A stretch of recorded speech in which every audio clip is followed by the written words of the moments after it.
Boom, boom.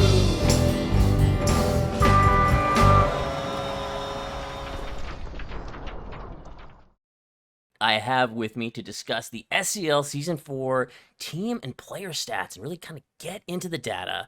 I have two guys here who work tirelessly behind the scenes to make SCL happen in so many ways with other people on their team as well. I am so happy to have Jito and the Green Thing here with me today, guys. Thank you so much, both of you, coming out. Jito, how are you doing today? I'm doing great, thanks. It's good to get on here, Time Bomb. It'll be fun to talk through some of this stuff and uh, give everybody some insight as to what we're seeing on from our data side. Mm-hmm. And to Green as well. Thank you for being on. How are you doing today? No problem. It's great to be here. I'm just excited to get really nerdy with you both, and excited about stats as I am. So yeah. I mean, I remember, I don't know when you guys started putting this season's tables together, the spreadsheet and everything, but I think about halfway through the season, I just noticed how much you guys had stepped up this year to collect the data and just the formatting of it, everything. It was just, I mean, I craved it. I loved looking at it all year as it was going. What did you guys decide to step it up for this season? To Green, maybe I'll So give that to you since I know you're kind of the lead on this. yeah. So I've been doing I've been doing stats for the Cadet Cups. Is actually when I originally started doing it. So I already had all the formulas and everything set up through Cadet Cup and then 3PO, and then it was kind of a Ceph driven thing. So to try and bring everything together. So it's just kind of me going, oh, you could just use this. This is already set up to do 5v5s, not just 3v3s. Just chucked it over the fence and sent it away. Really?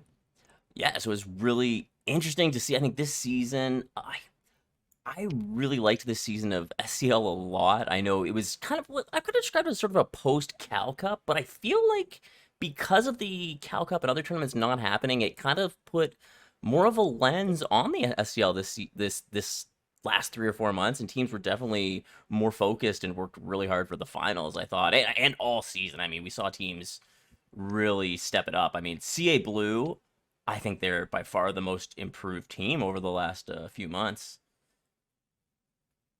For sure. I remember, back to the August or September Cal Cup when they decided to start getting into things again, and they've really dedicated themselves since then to really push up into that very top group. For me, there's no doubt that they were one of the top four. I mean, just watching them perform. Yeah, I mean that game, the semifinals against Tempest, they really pushed them to right to the brink there, and I mean their openings were so strong. It was really cool to see. Now, DeGreen, you had said too right before we were kind of talking, you had a new stat you were just kind of bringing together for the three divisions. You had each of the average game length. So, what were you seeing in the three divisions for game length? So I don't think you'll be much surprised here, but that game time increases as you go down the divisions, but there's not that much of a big gap between each of the leagues. So just starting in the open division, we're seeing about 7-minute games, excluding the flip, which is hard to track. And what I'll just say from the early data coming out of the new modifiers, which we're looking at, that game time is actually still faster than the new game times we're seeing with the new modifiers so far. Going up to Challenger, we're seeing only a minute difference at 6 minutes 14. So really not much of a drop off between the Open and the Challenger, maybe about half a phase to a phase. And then finally on the Elite side, we're seeing at 5 minutes 22. So another almost a minute step up between Challenger and Elite on the average times. Fortunately, we don't have the data for the full whack. But interestingly, also the fastest time, I think fastest game time, here we go, is 3 minutes 18, which was between Guac and the Randalorians. So, oh, wow. Right. Very, very quick game there. Yeah, I mean, that's what we have seen happen over, the lifetime of competitive squatters. These game times have just gotten lower and lower and lower. So I do think the modifiers goes a long way in improving that. So I do like the slightly longer game time, because it does give, it does lessen the importance of the opening, because I think we all kind of know at this point, winning the opening, it's a lot tougher to come back. So with the SCL divisions this year, I found it pretty interesting. Two teams moved down. Hut had a tough season where they had to forfeit some games, so they're moving down. And then Nova lost to Tangerine, so Tangerine and Golden Guardians moving up. Hut and Nova moving down. It's kind of exciting too because B team moving up, Remnant retiring. There's a lot of movement into the Challenger division. Cheeto, can you speak to that at all? Um, I think it just the challenger division is kind of where I think you find the biggest talent gap line. So there's an argument to be made that the top few teams in challenger are pretty tightly grouped with the bottom few teams in elite. Mm-hmm. But then I think you kind of have this little talent gap that it just causes a lot of this movement. So we had Tangerine beat Nova in some really tight games for to move up. The Porgs and Guac won those, but they were both really tight games as well. And so even in those reformation matches, we're seeing these really tight battles between the top of Challenger and the bottom of Elite. And so I think that just creates some of this movement. And there's a little bit more commitment needed in Challenger and Elite than maybe Open. Mm-hmm. And so like I know for Remnant's case, they were having a just with how busy they got in real life, it became really tough to put in the time to continue in Challenger, which is why they're kind of dropping out for next year to regroup and take a break because of real life stuff. Mm-hmm. And I mean it's kind of interesting too because Tempest and Baywatch, they kind of like you're saying they were ahead of the next team. I think like CA Blue, Savrip, Orange, we're just a tier below them kind of, and then the other teams kind of just they're competing with them. There was just more of a range I felt, so I feel like Golden Guardians moving up, I think they'll right away be at the level of Tempest and Baywatch, so I think it's going to push the skill level way up there. And at the same time with Nova and Hut going down, those are two strong teams too, so I think the Challenger competition level might be a little bit even higher this season. It's possible. Golden Guardians, it's my understanding there's an announcement tonight, mm-hmm. And obviously this is a recorded thing we're doing, but so by the time people are watching this, there should be more information about what the Golden Guardians team is going to look like mm-hmm. For next season.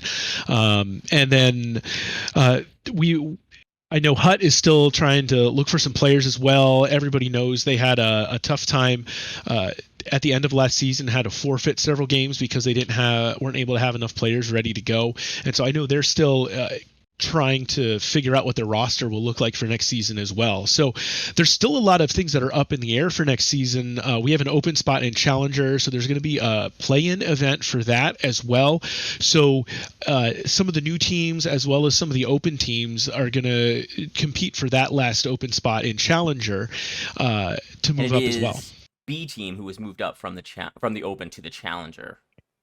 Already, and Crone has moved up, and Wildcard has moved up. And Wildcard, so like a lot of movement. I mean, those are all those are strong teams. I mean, that's what I'm saying. Like right now, like the Challenger, the skill it is going to be very competitive. And I think JP's got a team he wants to put into open, the Turret right. Syndrome. So I mean, that's going to be a strong team in open if they're not in. There's another. Yeah, there's IG's team. Kinton is currently slated for open, and then there's a new entry from Gray, the Storm Chasers, who's been working a lot with Tempest, and they could be a pretty good team as well. So probably at least one of those teams, my guess would be who would end up winning that play-in and moving up into Challenger as well. So there's definitely going to be some competition there.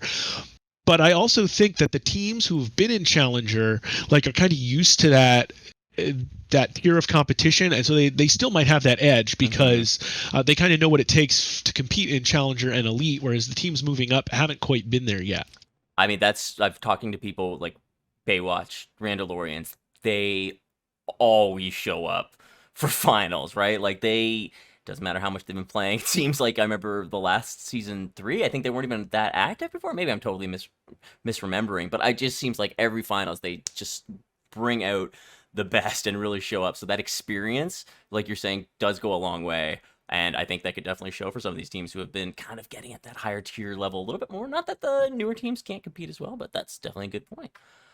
I think we should kind of take a look now at sort of the team analyzer stuff, or sorry, not the team analyzer, the Empire versus NR that we're seeing across the balances of faction across the Elite, Challenger, and Open, which this has always been very interesting to me. The range of the Challenger, Empire has won 64 to 36% is what I'm seeing, whereas the Elite and the Open are much more closer to balance, whereas it's the Elite, the Empire only wins 51% of the time, and in the Open, it's 53% of the time. Yeah, this is an interesting one. There's been a lot of theory about why we see the biggest split actually in the middle. So if you look through the individual data, there were a lot of 2-0s in the Elite Division, which by nature is going to give you a faction balance because the same team is winning on Empire in Game 1 and New Republic in Game 2 most of the time. The other thing that is part of the theory that's been discussed is that the shorter the games get, the less disparity you see between the both factions' advantages or disadvantages, which also then kind of makes balance a little more natural just because you're minimizing the length of time that the differences are happening, essentially.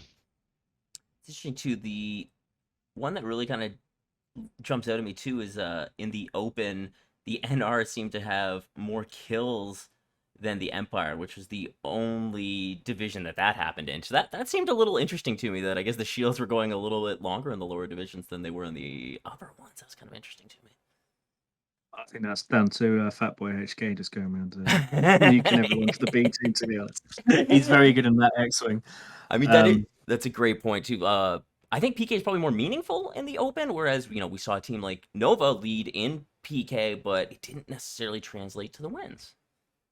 Yeah, 100%. I think you look at the game time probably comes back to the Open Division had longer game times. So that's more time for those PKs to actually have an effect and easier to get them. But it could be that players just aren't as evasive down there. So getting those PKs extends the length of the game, and that's it. So you get those longer games, more PKs, a bit more exciting for some people, I think. I've very much enjoyed playing that down there this season, as opposed to the old Cal Cups, which got a bit sweaty. So, yeah, I can relate to that too. I was kind of saying before you guys, I could use a break from comp play. It gets so sweaty up there in the Elite stuff, so it's nice to chill out a little bit. The other thing that I want to take a look at too is I found this kind of interesting. The kills in the Elite Division, 5.14 for Empire, 4.73 for NR. But the deaths were slightly higher for Empire at 6.67 and very close here at 6.53. So it's just interesting that teams are still dying, even if the other team isn't getting the kills for it. So it could either be from flagships or AI or whatever, or out of phasing possibly. So it is interesting to see that the deaths don't necessarily correlate to the kills. And sorry. I was going to say, it's something I noticed in 3PO as well, is there is always a big disparity between kills and deaths, and even at the top division. So it's definitely the people dying out of phase, either to get back to the capture quickly or just trying to commit really hard to get either a subsystem down or get that flagship down out of phase. I guess it could be crashing a little bit here too. Yeah, that's interesting. And I mean, you don't have to speak directly to it, but I'm wondering, like, how much did this information help you formulate for the new modifiers, or what you guys have been putting forth there? I'm sure there was a lot of testing going on. Well, but did this have anything? Did it factor in at all?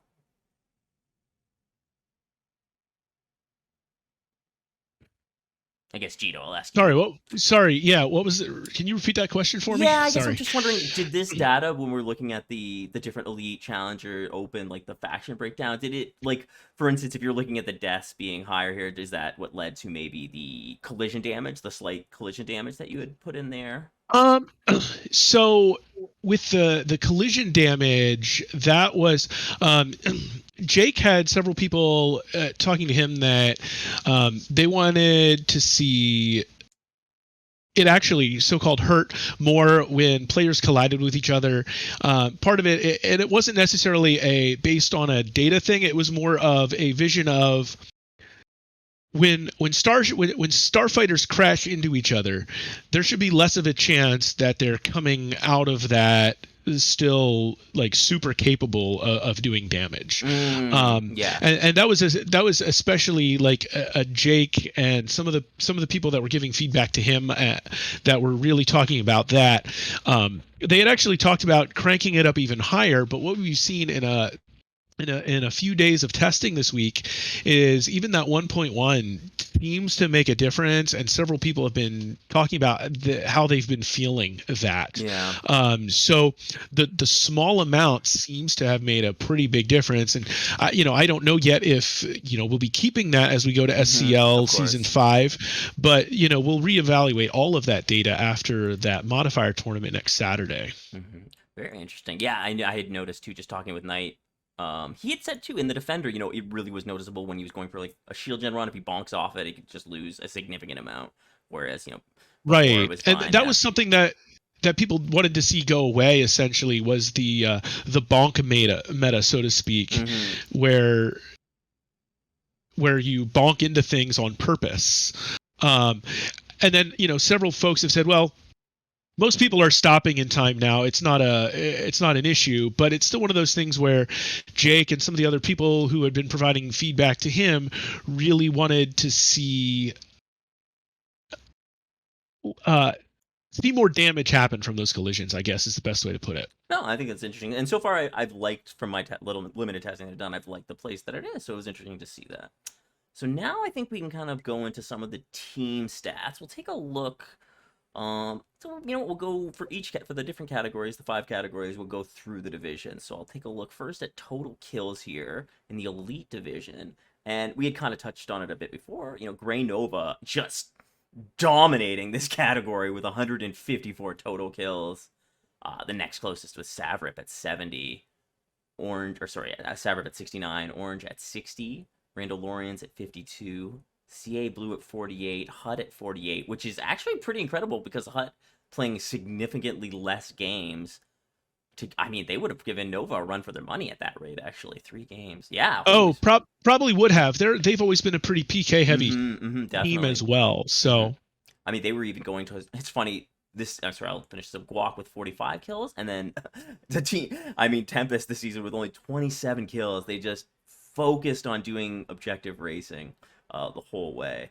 And yeah, HUD, I was going to say, the thing that made what I found interesting was that they went the other way, where they had a single bomber, a single farmer, where so many other teams at the end of the season were using triple farmers, which was kind of interesting to see that switch. Yeah. So yeah, just when we saw Nova, like we said, just because they were doing the PK, it just doesn't have the impact on the game. My initial thought is that because the morale bar is not changing, the PK in the modifiers doesn't have the effect, but the respawn timer I really think that goes hand in hand with really helping that out. Don't get me wrong. I think the ion primary damage definitely helps the PK, but the impact I find is really significant by even this 5 seconds, I believe it's 25 seconds right now. Right. Yeah. It's really noticeable though already how much like that. Not in a weighting standpoint is it noticeable, but in an impact standpoint, I feel like it is noticeable. I like that a lot already, just that slight increase. Right, and that was actually kind of the goal of that. Is we wanted there to be a value added for the death or the kill, so to speak. I should say value added for the kill, value lost for a death. Yet at the same point, not making the player who died feel like they're waiting an eternity, on the loadings, in the scoreboard screen to come back out. There's a good balance. I feel like there's a good balance there because of the high evasiveness of players in the game, where it's difficult to kill them. Then it also, you know what I mean? Like there's a good balance that you can find there, but the amount of time that someone lives for the respawn timer not affecting it, because it's like if you were living for a minute, but you have a 40-second respawn time, that's a problem. That's not going to feel good. But if you're living for 3 minutes and the game's 7 or 8 minutes, then you die once and it's 30, it's not as bad. That would be my thinking. Let's take a look at the challenger total kills here. So interesting enough, CA Red with 114, Remnant with 113, Golden Guardians 102, Hellborg 68. We see a big drop off there. Tangerine 58, New Republic Navy Rogue Alpha with 40, and then the Kinton Striders with 30. Again, another big drop off across the teams here, and yeah, Red and Remnant, those have been teams who have been pretty PK heavy over the years, and I think GG kind of did a mix where they would sometimes go for heavy PK meme year strategies, but other times go just objective when they needed to. So it's kind of interesting to see that. What is your thoughts on the what you're seeing there, guys? Being in the challenger. I was going to let Green go Yeah, first, Green, what but do you think then? Yeah, so again, interestingly, that the team which is top of the kills is another team which is quite near the bottom, or two teams near the top, two teams which are near the bottom of the league again, and it's just showing that PK heavy teams don't win games, which I think is something that a lot of us aren't particularly happy about. Golden Guardians, though, are a very good team, able to get those kills in whilst also getting the wins that they need. Tangerine, surprised they're so low down with a player like Wookie, who took about a year to get out of that A-wing, I believe. Yeah, I think they're kind of like one of those teams too. They have a balance between they opportunistic PK and then will try to get their damage in as quickly as possible. So timely PK is, I guess that's kind of the difference you see with the teams that are going for where they have the higher kill totals. They're not just about timely PK. They're really about leaning into a PK strat, and unfortunately, didn't have the success in season 4 of SCL from what we've seen. But let's take a look at the open as well. Wow, yeah, wild card with 156, CT with 151. I mean, we're seeing by far the most kills for any teams. 146 from TRA, 130 from Rogue Squadron, 118 from the B team. NRN Rogue Omega with 115, Night Witches Crone with 105, TFA Killer Grillers with 70, and Lego Imperial Guard with 63. So yeah, we are really seeing much heavier. Oh, did you just switch my sheet accidentally there? Sorry, I forgot if I switched it. Oh, that's hilarious. I didn't realize. I was like, oh, I did that. No. So one of the interesting things here is wildcard's moving up, but B team is moving up and Crone is moving up. Now, granted, everybody here has a lot more kills. I think there's several reasons for that. One, I think you've got less evasive pilots overall, so it's a little bit easier to get that PK with the current, like essentially the vanilla, no modifiers. The other, and I know with wildcard, what they would do might depend on who they had in the lineup any given week. If they had Voltaire around, they were leaning heavier into PK in that match. He's a super PK heavy player, and he's really good at it too. So when he was around, they take advantage of that and lean heavy into the PK. If they had a different lineup, they might lean a little bit away from it as well. I think their average was like almost 8 kills a game or something like that, and I know they had some when he was in the lineup that were double digit kills per game. So that's right, they had more games, so they only had 6 per game. So yeah, so you can even a bigger difference. They ran some with double digit kills per game, and then yet their average was still around 6 because in other games they'd completely lean off of that depending on their lineup. Interesting. Another thing to take a look at too here is I want to see the average death difference between the different leagues. Let me take a look. Deaths a game here. So in the elite, we see Nova as well getting the most. Nova and Hut, two teams we saw very PK heavy, but they also have slightly higher in the deaths. Now the range, interesting, from 5.5 to lower to 2 rando. So Nova with 5.52, Hut with 5.36, Grey Guac with 4.94, Savrip with 4.78, CA Blue 4.29, Tempest 2.7, Orange with 2.68, and Randos with 2.12. So yeah, PK teams doing more PK, taking a few more deaths along the way. Yeah, all the teams that led that. It's interesting in the elite. In the challenger, basically the same range, but teams weren't getting as low.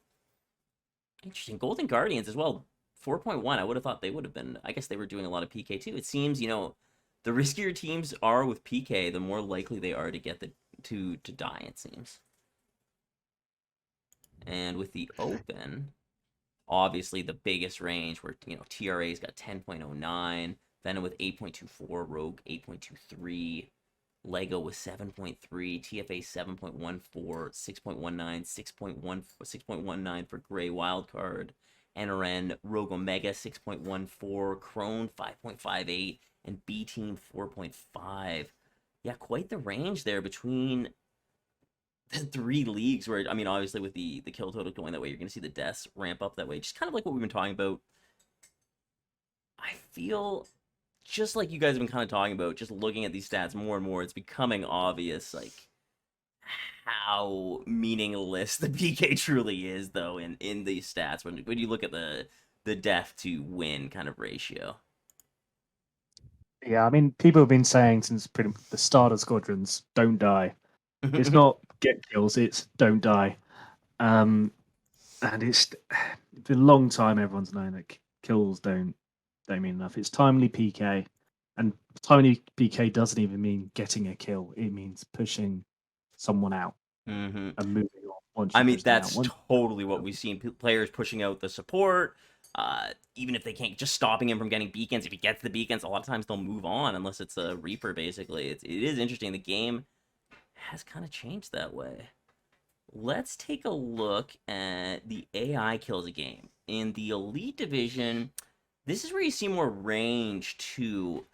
If a team has more AI, that means that they spend a lot of time on defense too. So you kind of will see the top teams in the league at the bottom here, right? So Randos with 17.91, Tempest with 19.5, Hut with 21. Again, they didn't play as many games, so I mean, a little bit lower considering that way. Gray Nova with 22.96, Savrip with 27, Guac with 28.34, Orange with 29.8, and CA Blue with 33.42. Wow, really dominant numbers from CA Blue there. And I know CA Blue and Orange, both of us were 4-3, so we had those slightly over 500 records that kind of, maybe that's why they were, you know what I mean, at the top, because we had to do a mix of a lot of defending and some better games with less defending, I guess, too there. But you know what, I'm thinking about it, and I can't speak for CA Blue with all of their games, but Orange, we definitely did not one-phase team, so we almost always were doing one, if not two defenses, right? So that's probably why we're getting into that kind of area as well. That's part of it. Zug, great farmer for CA Blue. So yeah. Yeah, right. And yeah, part of this is definitely the amount of time you spend on defense, but it's also partly an effect of who those players are. And then we found, towards the end of the season, Tempest and Baywatch were also using triple farm on the opening. So a lot of their AI would come on the opening, and then they'd only have one defense because they'd double out. A lot of times they'd be able to double out of phase, hit the Raider, and so maybe you've got like 10 AI on defense, and so you maybe hit 10 or 15 in the opening, 5 or 10 on defense, and that's it. So it's interesting too when I'm looking at the challenger, kind of a similar range. Whereas Sierra Red 32.6 because they were, they had to spend a little more time. Hellport's at 30.73, Kitten Strider's 27.7, and around Rogue Alpha 24.3, 23.6 for TRA, Tangerine at 22.6, and GG at 20.35. I think they were so just looking at the numbers, I would think that they were kind of getting their flips not just on AI but also the PK, because both of those numbers so high. But pretty much the same range, where the highest team just in the 30 average and the lowest team in the around closer to 20. That's the one thing too, no matter what we do with the modifiers, the morale bar can't change. So the AI farm is gonna kind of be this consistent range. If anything, I guess it will get higher because the games will go longer and it'll be an additional defensive phase. I hope so. I mean, it's always been my problem with people who want to make PK be more important. It's always going to be very difficult with the value of AI. When you can get 15 morale, one for a pack versus 10 for a kill. It's very hard with it's a guaranteed 15, almost 15 every time. Like, Yeah. it's just Right. so hard to Yeah. make PK worth it. I'm also interested. The one thing I'm surprised not seeing a difference is it's the effect of the opening phase, and a back and forth opening phase will add a lot of AI to a game just because you get so many of that in that 2-minute window. I believe you. So I think it's okay. Hold on, let me think for a second. It's the same respawn time as the thing, so it's 20 seconds. So if you kill a pack, there is a finite amount of AI basically. So if you kill the 5, it takes you 30 seconds to get to midfield to kill them. 35 seconds. So they're not back out there till a minute 5. So that's 5. Then that's another pack. So basically, you're 10. There's 3 of them. There's like 30 AI maximum in a 2-minute opening. It's close to for the next wave of packs. But you see what I'm saying? There's a finite amount that you can have there. And that 30 is actually equal to the average amount, which is kind of interesting, actually, that you can see in a high-level game.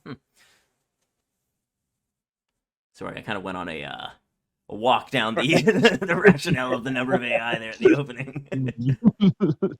I'm my AI farmer too. I'm interested in that stuff. But yeah, I mean, Right.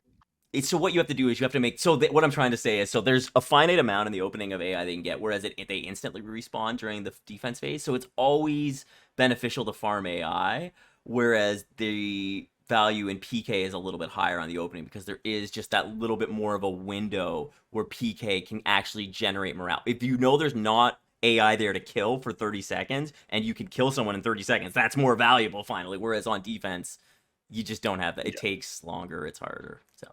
Right. Well, you go to Green. I was just going to say, you take out that AI farmer, then you're going to win the flip. Well, you should be winning the flip. Except the Raider burn. I mean, that's the thing. Teams are so timely with the Raider burn, though, too, right? Like, so if you get your pack, get the kill, and then they're burning Raider, it's. I mean, triple bombers have kind of changed everything, too. Which I'm interested to see how the modifiers will affect the triple bombers, if people will lean into it, or if it could go a different way. The tournament will be very interesting to see that. Okay. So I was going to say one of the and you talk about the balance between PK and AI farm, and there's just not the value or the time to do the PK, and I think that's where, as you look at the entirety of like the modifier set we're testing, if you lengthen out the games, you make those cruisers a little stronger, there's going to be a lot less time, or not less, there's going to be, you're not going to have as many double out of phases. Probably you're certainly not on the first offense right now, right? The amount of time you have to spend to do the damage. Right, because you're not going to collect 30 morale from double out of phasing on defense, so you're still going to take the Raider down. You're still going to farm. But now that Flex, that might have spent the time out of phasing, there's 15 more morale that needs picked up, right? So they're going to naturally have more time to go on PK on certain defensive phases. One of the things we've seen in a test is on the first offense, neither of them were out of phaseable. So on that first defense, you're hitting the Raider, you're farming, but then you're also PKing. But on the second offense, you were able to get both out of phaseable, and then so second defense was double out of phase Raider, and you're basically flipping again. So I think you might see more variety depending on because that first offense is not going to be so structured or consistent, which is going to impact that first defense because the cruisers are just going to be harder to bring down. That's interesting. It's gonna kind of change. I think that kind of thing too allows a team who loses the opening to be able to come back by having a good first defense, right? So I think that I really like too. It kind of opens the game up. All right, so it's gonna go. I think we should take a look at the player stats now here. So like we talked about, we'll look at the kind of the top 5 with a minimum of 8 games played. So the first thing we're going to look at is we're going to look at just kills per game. We're going to look at kills per game, lowest deaths per game, AI per game, and damage per game. And then we'll also look at the KD at the end too there. So everything, we'll just look at the top per game here. I think is the easiest way, because I do appreciate you guys going through all this with me here. I know we've kind of gone on for a bit, but I think we can run through these and then we'll be done. How's that sound? All good. Cool. All right. Thank you. Yeah, it works for me. All right. So let's look at the top kills per game. Okay, well, probably no surprise here to see the top from Nova, Goat Humber, playing 8 games and going 5.63, and then Kevo Omega right there with him, going 4.13 kills a game. Wow, then we got to go down the list here away. Down to Rob. Yeah, down to Agent Rob right here. 2.57 kills per game in 14 games, playing probably every game for them. Then again, this is just basically the Gray Nova stat right here. Tasty Bites in the B Wing, 2.07 playing every game for Nova. And then Rain, classic PK for Cabin Anxious Blue, going 1.69, 13 games played. Oh, wait, oh, no, yeah, that's right. So that's your top 5. Very interesting to see, like we've talked about kind of ad nauseum, Nova leading those categories, but just not able to get it to translate into the wins, unfortunately. That's something that I hope will make a big difference next year. I hope that the PK does translate into some more wins when we look at the league leaders. Yeah, I think it'll be interesting too with Nova's pushing on that B-wing strap, whether or not they can keep that going, and that quick damage from the B-wing as NR may become even more kind of powerful with these higher hull cap ships. That's something I'm interested to see anyway. I think is this not? Oh no, it did update. Okay. I am very interested by the primary laser damage too. Both the slight hull nerf and then the buff to the laser damage. Even though it's slight, it does go a long way, and I've already seen just in a little bit of testing that go a long way in. I feel like ion primaries are just a little bit OP now in this, so it's interesting to see how that'll go. Maybe there'll be like an ion guy type player. I don't know if people want to dedicate that much, but I mean the shields being so much bigger, ions being more powerful, there could be a place to have someone with ion primaries outside of support. So yeah, I think tie bomb ion primaries may become a new meta. That's what I'm thinking.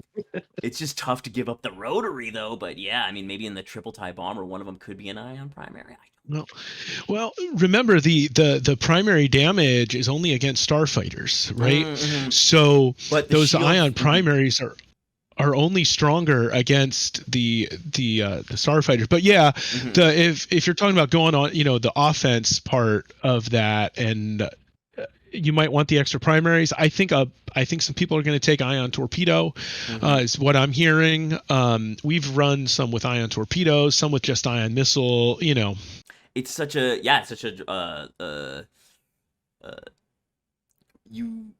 you gain the ion torp, but you lose the damage. So it's like these bigger shields having the ion primary may help to just drop them without losing a damage ox. I think that thing, but then you're coming at the expense of a rotary or whatever if you it in the type armor. So that's interesting to see where it'll go. So in the challenger, might force a ship swap to happen. Is you might have somebody who comes out with some extra ions until you've got at least one of those cruisers shields down, and then maybe at first convenience or first death, they're swapping to a more damage heavy build. That would totally make sense. And I feel like that will be interesting because of the slightly longer. So if a team knows they've got to win in one phase, but they typically had to kind of go in, you couldn't make swaps, you couldn't swap ships. Whereas perhaps now with the slightly longer game, there is just enough of a window for a team to be able to switch to a specific setup to just go on a final attack or something like that, which they wouldn't normally have the ability to do. So taking a look at the Challenger division kills a game, see Arizi leading the way with 5.1 kills a game. See a Red Painless going 5.019 at 11 games. Hod on the Golden Guardians going 4.3 in 9 games. Then we look at Trevor Revenge on Tangerine Squadron going 2.3. And Wookiee as well, 1.89 in 9 games. So interesting. Here we saw a team. So only CA Red was the only team that was, I think, lower with a player on the top of the kill. So maybe PK did go a little bit further in the Challenger division. What are your thoughts on that, Gito? Um, I think it's one of those tiered things where, um, in Challenger, you've got probably more diverse player base. You've got players that are a little less squirrely, a little bit easier to hit. So that increases some PK. Remnant's always been a PK heavy team, kind of like Nova, kind of like Hut. And CA Red was in the Challenger division. They've always been a PK heavy team. So, um, and I don't know exactly what the Porg's numbers look like for individual players. None of our flexes played 8 games, I don't think, because we have 5 of them. So we spread the playing time around. So if you're looking at just 8 games, none of them would have necessarily fit in that. But we were kind of balanced like Tangerine. We weren't super high on PK, but we weren't super low either. It was trying to find spots, maybe more spots than you'd see in the elite division, but still kind of working towards that balance between just do objectives versus let's prevent some damage as well. Yeah, and that's what I mean, especially like the Empire teams, you'll see them, I mean, from the Elite division. I don't know if it's happening the same in the Open, but I think so in the Challenger. Taking out Y-Wings on offense does happen to extend phases too. So it is kind of a little bit of a PK meta. If you can find the time to do it, even on offense, it is possible. So now we're looking at the Open division. Kills a game. We see Voltaire from Wildcard, 7.5, 12 games. Mytherin from TRA going 6.2 in 9 games. Nomad Warrior also from TRA, 4.75 in 8 games. Then we got Head Fencer for Cobra Tide Venom Squadron, 4.17 in 12 games. And last, Fat Boy for the B team with 4 kills per game in 8 games. So yeah, just like you said, some of the players may have been pushing it a little bit further in this division, and why we may have seen the higher kill numbers compared to the other ones. But I mean, I feel like a lot of people kind of get into the game because they want to do, a lot of PK, do the deathmatch, and maybe start on the dogfighting area and then move over to fleet battles. And maybe that's because this is the Open division is the starting point. Maybe that's, people are leaning into that strat a little bit more. Yeah, I think so. I mean, I was formerly an A-Wing main back when I was playing the PlayStation and PSVR, and I don't think anyone can, who knows, played with me since would imagine that, because I don't get out of a bomber unless I'm pushed. But yeah, it definitely felt like flying in open. It definitely felt like I was getting a lot of pressure. Niwi Crone, who used to be a very heavy PK team, didn't really push into that meta as much anymore. Oh my goodness, I can remember Without Marine, it's very we didn't have our yeah. PK main in a U-wing and Reaper anymore. Oh, I remember you guys used to be just so frightening with that. So let's look at the average deaths game here. I think one of the most impressive flex players, Disco Dino for Baywatch. 0.2 in 10 games. That guy, I can't believe he did die. Must have been out of phase death, probably.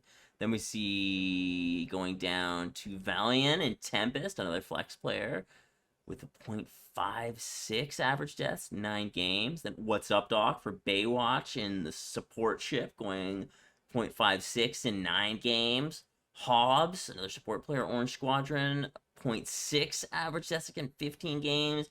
And then Lions, Grey Tempest, 0.67, 9 games. Now, I think that's actually probably the most impressive because he plays a lot of Y-Wing games. I think he plays every NR game as a Y-Wing, if I'm not mistaken, for Tempest. I think so. That is the most impressive. Like, I would give him the award for hardest to kill Y-Wing for playing that amount of games with the lowest average stats. That is very impressive. And we see, we're seeing everyone in the top 5 under 1 in the elite as well. Let's take a look at the Challenger now. So we see Wookiee on Tangerine, a flex player at 0.44 in 9 games. Rod for Kinton Striders, 0.5 and 8 games. Rod, I don't know, is he objective? Yeah, and actually he played for both.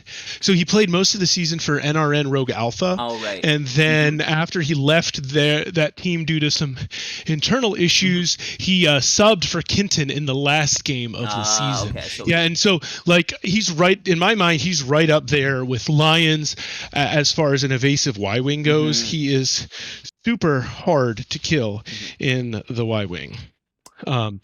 Like. well, that's We why he's played in his him wife. Gotcha. Sorry. Yeah, we played him both in 3PO and in SCL this past season. He was in our division for both of those, and definitely one of the harder guys to kill that we ran across. So Then meme streams in a Y-wing. Yeah. Oh man, the death ship. So if you can survive in that, it's noticeable. Meme streams for Tangerine. I'm spacing. I feel like memes is a flex player. I'm pretty sure 0.67. I think so. Yes. Yes, game 12 games. Saw Rod in there again. Then we go down to Crow for Tangerine Squadron, 0.88. He's support player, 16 games. Played every game for him this season, I think. Is that 1, 2, 3? I said Rod. Yeah, 5. So Crow. Yeah, so same pretty much range, but not as many players under 1 as we see. Like right, basically Crow is the 5th, and after that they're going to average 1 a game. So you can see not quite as low. Like we've seen in the Elite, people are much more about their objective business. No time for PK. So probably why we see some lower ones there. Definitely part of it. Like the play style definitely impacts these numbers as well. Yes, there are definitely players in Challenger that are as hard to kill as the players up in Elite, but if you have a little bit more PK in the game, there's going to be a little more deaths naturally, regardless of that. So the less somebody pressures you, the less you're going to die anyway. And I like on defense, like that Elite strat is the damage is going to happen. We're going to farm and raider our way out of it. So you're not really necessarily trying to stop damage. You're just trying to make it last the shortest amount of time in that offensive phase. So interesting too. Looking at the open division for the death game, I mean the top player is at for Fox for the B team is at 1.06 in 16 games, and again for the B team is Isamov, if I'm saying that wrong, 1.11 at 9 games. Fat Boy 1.13 deaths a game for 8 games. Then Mishka for CT Venom 1.13 for 8 games. And then Ripstack for TFA, 1.1513. So, as it makes sense, as the PK goes up in the lower division, then the average deaths a game also will be slightly higher. This is a big one, too. Yeah. And you're seeing all of those, unlike in some of the other divisions, you're not seeing anyone who is in a flex build in those lowest deaths. Oh, wow. Very, very interesting. What do you think why do you think that is? I think that there's more PK pressure, and there's less evasive players. But the higher PK pressure just makes it that much harder when you're in a flex in a Y-wing or you're in that support. It just makes it that much harder to get away. I think there's slightly less focused PK and just PK the easiest target you can find as opposed to necessarily the best target.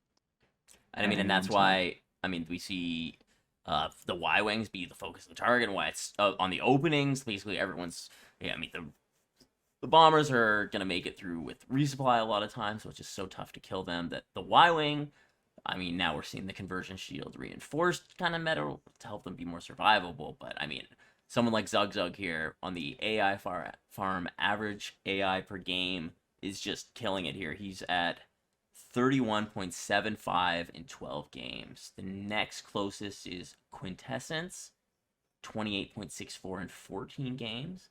Then Zyphas, 26.62, 13 games. Lizard Wizard, 26.58.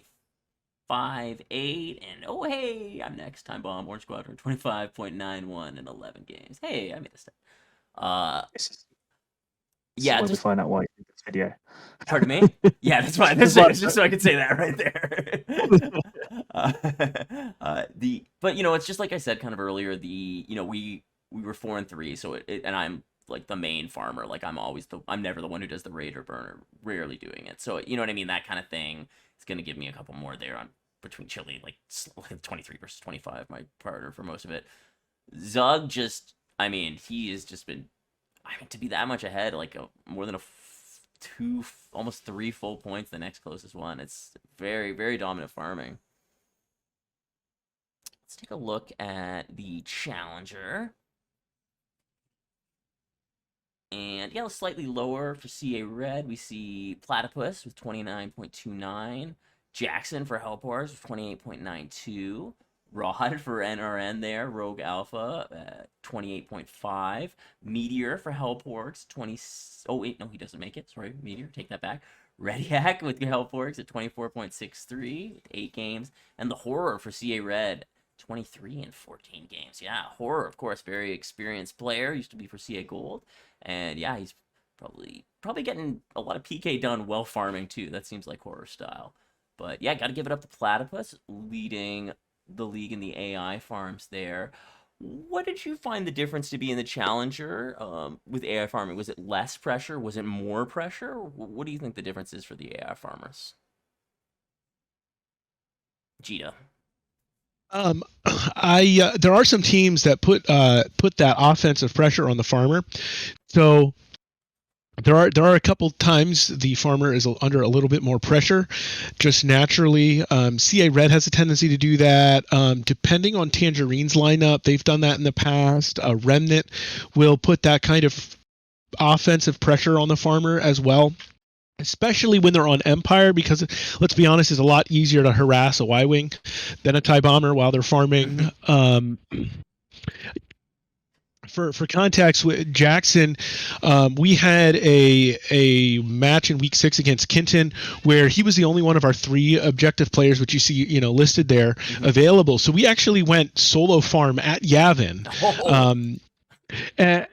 And we won both of those games, but as a solo farm, that helps jack up your numbers a little bit too, because you're kind of hauling that load all on your own. And Yavin's a great place for it because it's pretty easy to move around and get them, and you don't have to worry about anybody getting in your way or anybody already there. So you can just kind of bust your butt around to collect as many of those AI kills as possible. And now I'm looking at the open division. So it looks like What a Brick for Venom Squadron, Cobra Tai Venom Squadron, 24.33. Then Witch Doctor for Night Witch Crone at 9. Hudson for TFA Killer Grillers at 12. And Fluvius for Rogue Squadron at 14, which is 14 games, 21 points. I didn't think I said the numbers there. 21.36 for the average AI per game in 14 games. So what I find interesting about looking from the Elite to the Open is even though the games are longer, that doesn't lead to more average AI. Actually gets much lower average AI in the Open with longer games, and obviously with the more kills. So I guess, it kind of shows the balance. You don't need as much AI if you're getting more kills. Is that what you saw in the Open Division, Degree?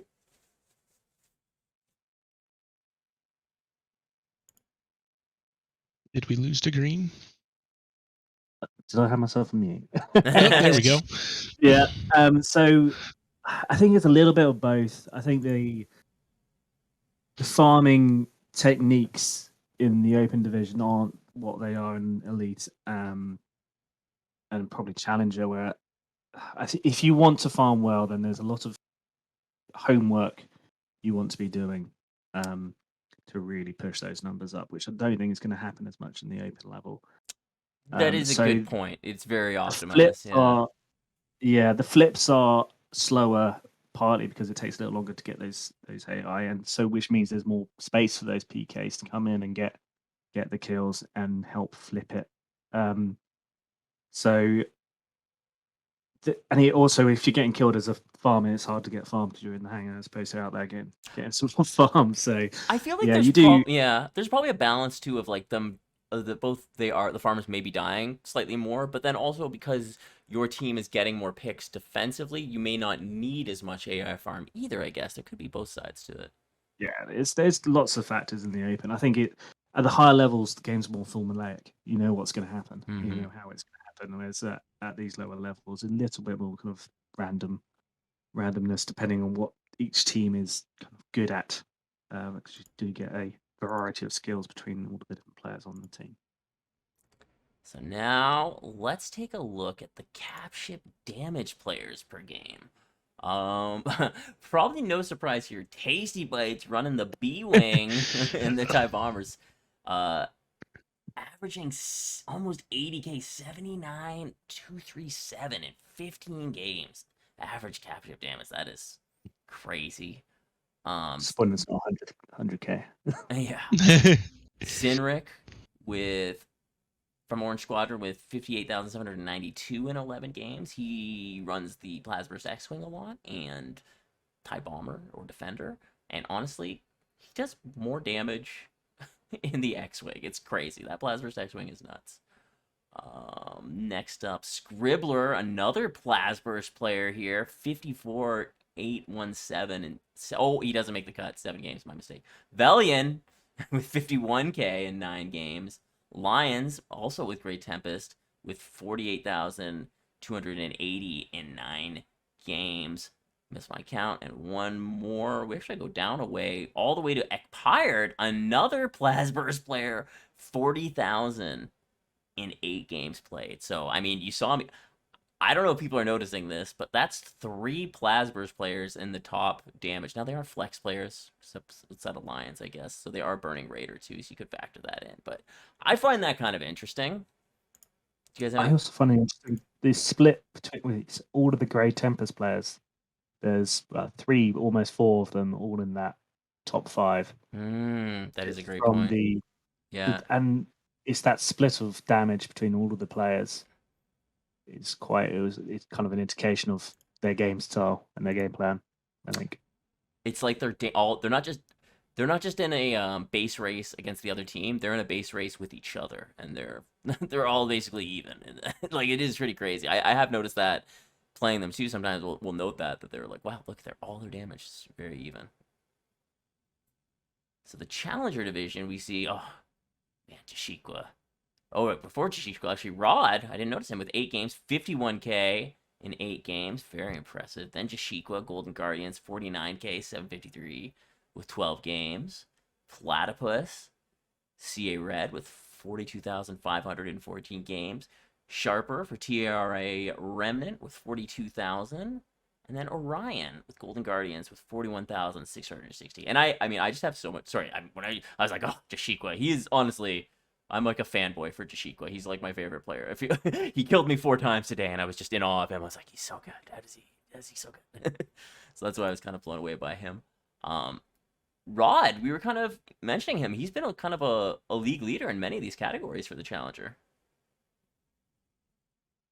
Yeah, though this will be a quirk of my Excel. That capture damage would have just been for the one game he played for Catan Striders. So it's okay. Is it? I mean, his other games were in this division too, though. That's why I was. Yeah, no, it's just the way. Oh, I see, because he's got this one here. Okay. Rod is 40. Yeah. Oh, right. So he's still in the top 5. He's just in a different position. Oh, wait, no, he's not. One, 2, 3, 4, 5. No, so he may have just slipped in. But it'll be. I can't do the math. Put the 2 together, he's probably right around Red and Orion. Yeah, it is very close. So we'll include him in that list. It's very interesting, though. It's very close. Slightly lower than what we saw. Which to me is interesting because I would have thought maybe it would be a little higher because there's slightly more phases and time. But it seemed to kind of balance out. What are your thoughts on that, Jita?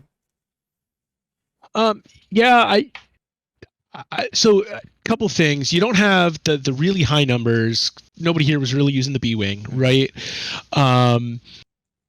You still got a bunch of flexes up pretty high, but you've got I feel like you've got more OBJs at the top here as well, because the flexes may not be quite as heavy on the damage side or whatever reason. So I'm not entirely sure why the player averages are a little bit lower here as a general rule, because you're right. You'd think you'd be seeing more overall damage because of more raiders being in there and maybe the better players hauling more of their weight. Like I was actually really surprised to see Jackson at just over 35,000. And I couldn't even tell you why that is. And he's one of my players. Yeah. Other than I know on Empire we're slightly unusual, where a lot of times we have a TIE fighter running torps out there. So one of our flexes is probably getting a little bit more Empire damage and taking that away from the bombers, right? One thing I just because thought of, those torpedoes on TIE fighter will put out a little more damage than the defender will. So yeah, one thing too, I guess it could be a factor too. As games go slightly longer, passive damage does become a little bit more of a factor. If kills are a little bit higher, players are spending a little less time attacking, so it could just take a little bit Good more. thought. Yeah, I guess, and just one thing to consider there. Let's take a look at the open here and see the. I'm kind of curious how different it will be now. Let's go open. So it kind of went slightly higher at the top end. Okay, well, not really. If we look at Fox in the B team, so he's at 44,448 at 16 games. Calamity for wildcard, 44,419 in 12 games. DeGreen Thing, hey, Night Witch Crone, 40,883 in 8 games. Melon as well for Night Witch Crone, 39,482 in 8 games. And Graf Luca for Cobra Tai Venom Squadron with 38,000. So, where does this fall? It's like, it's kind of more jammed in the 40s and 30s here. We saw it kind of drop off a little quicker in the Challenger. I think that would be my read on it. What do you? Yeah, yeah, that's how I would assess the visual difference from the other one to this one for sure. So this one will have more phases in open. I think you'll see in Elite and Challenger, you're seeing a similar number of phases per game. Mm-hmm. In open, you're getting that second or third phase for a team a lot more often. So there's a lot more of those raider burns happening, which will keep them higher despite the fact passive damage doing a little bit more work, I think.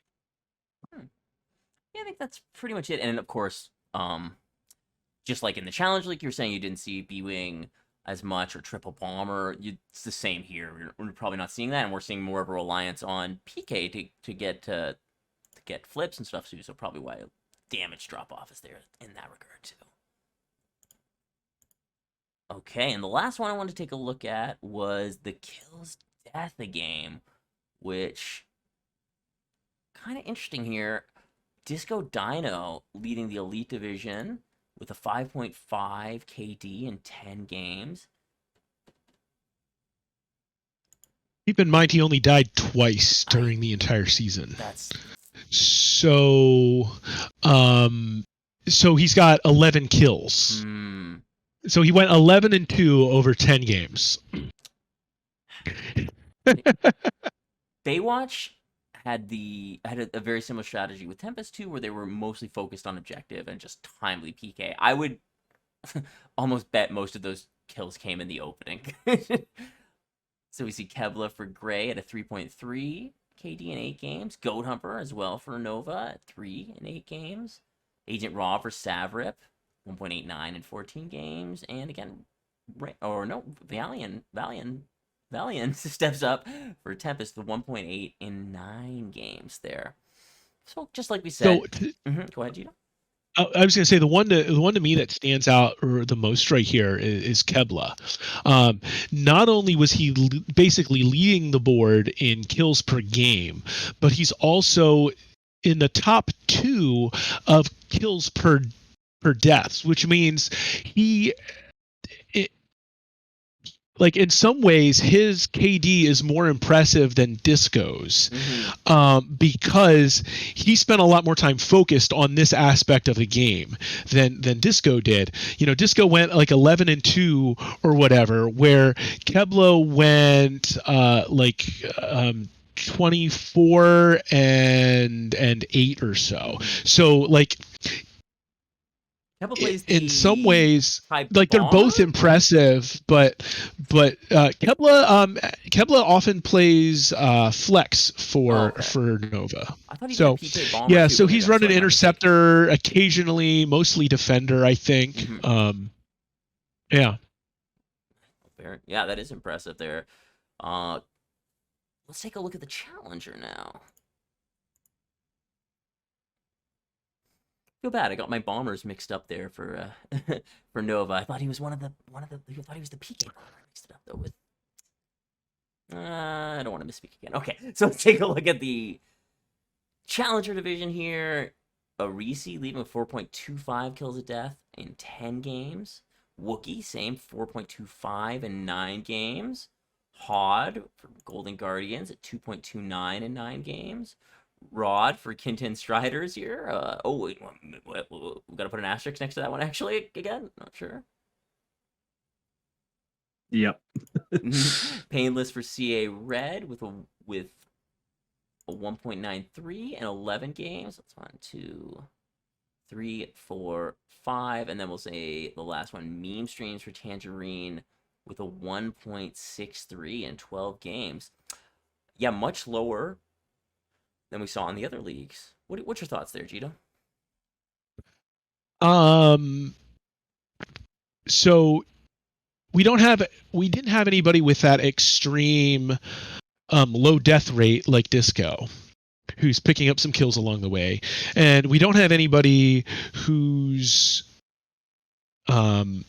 PKing quite as much as Kebla is, although Arisi's numbers here are in fact more impressive, and probably he definitely has a PK heavy focus. 4.25 in 10 games. Basically means he killed 42 players or so and died, 10 or 11 times. or yeah, something like that. So Very well, not necessarily, yeah, something like that. I can't remember what his total deaths were, and I don't want to flip the page on you, but he had he had a really heavy kill ratio, but he's also a little easier to kill than say Disco would be. But but then you have the big drop off, and Tangerine and us, it's not like we PK'd more than the elite, some of the elite teams as a general rule, but it's like it's all been spread out. You don't have anybody with these huge numbers. Yeah. Like you're talking like 1.5 minus Wookie, you're talking 1.5 down to numbers below 1 even. Yeah. So like it almost looks like Wookie carried some of Tangerine's PK.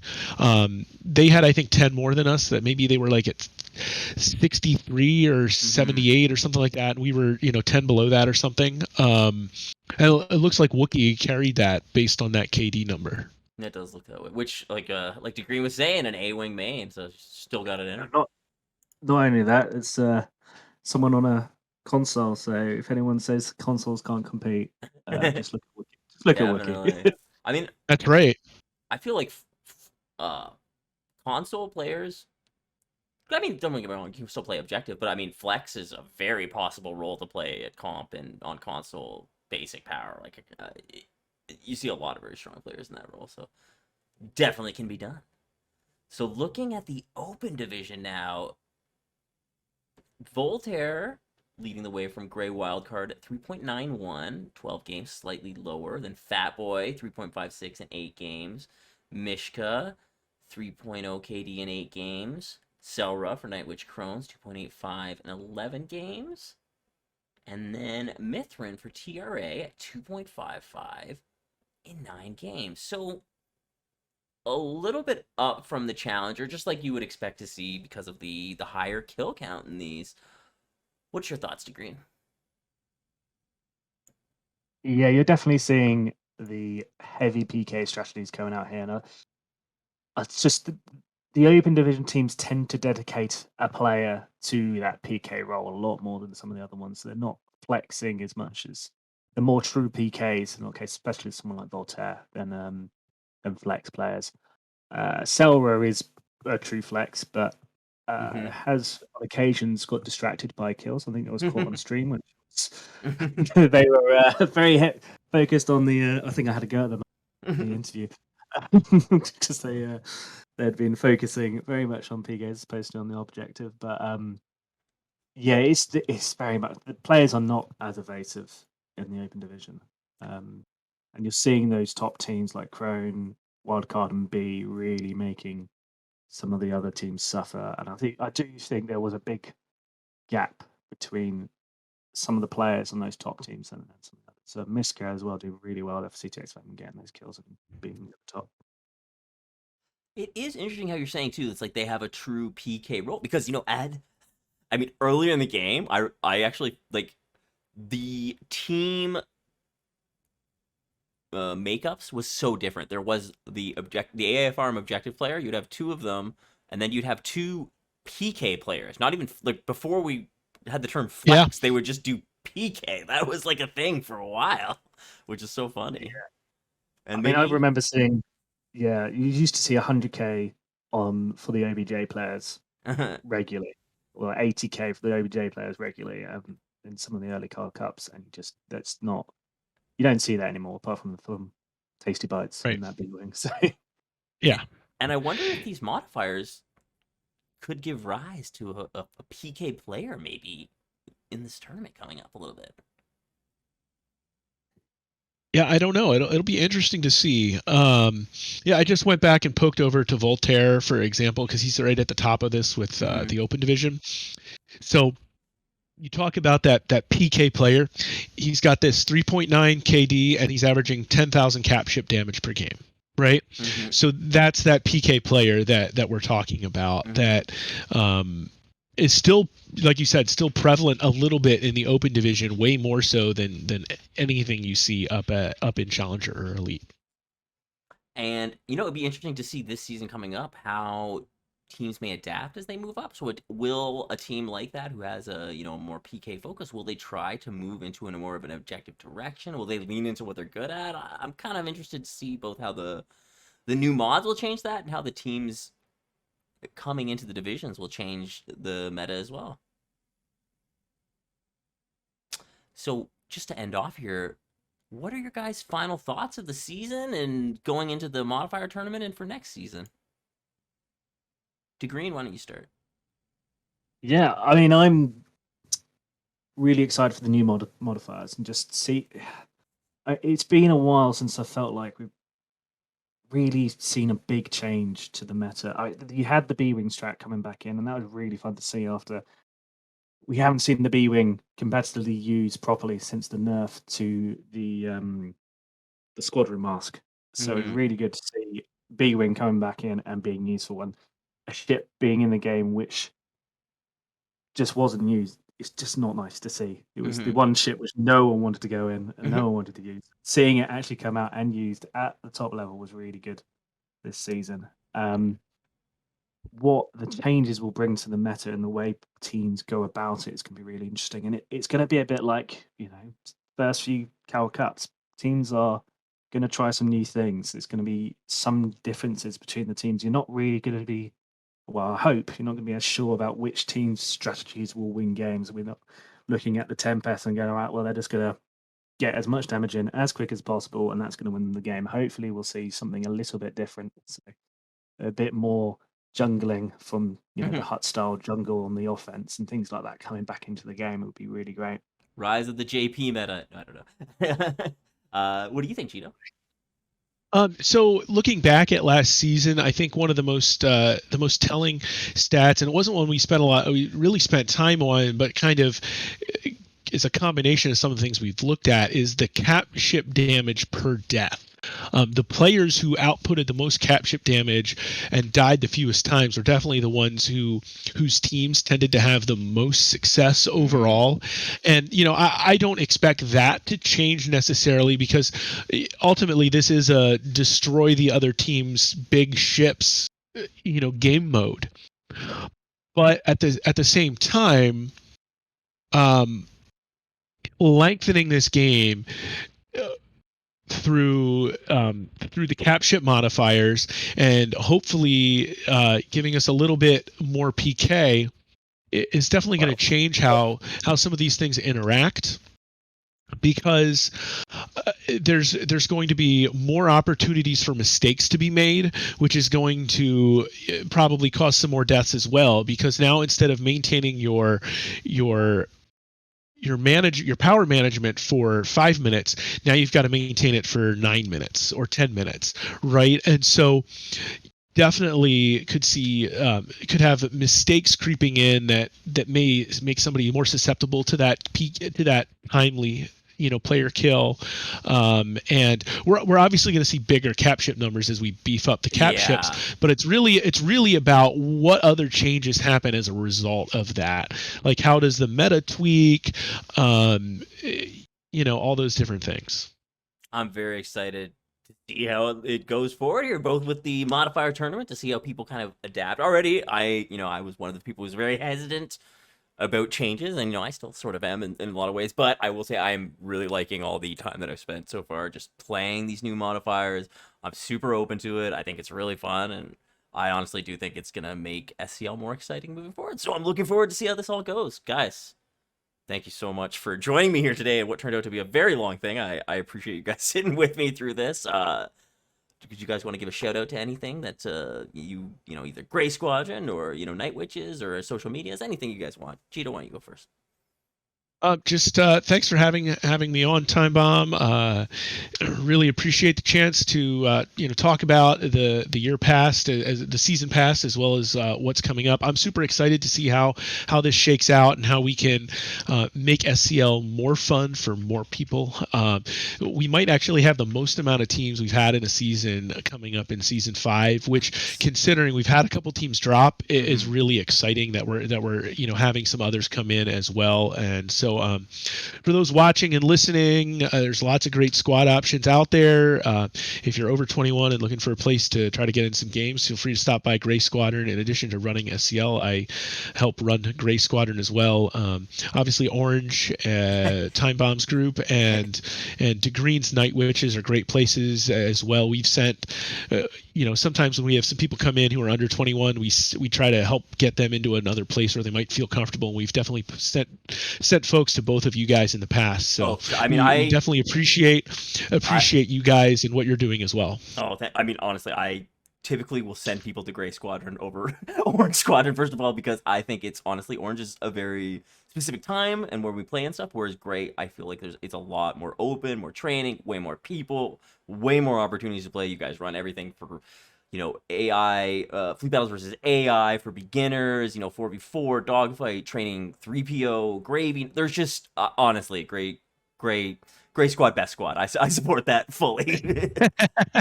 Appreciate it. DeGreen?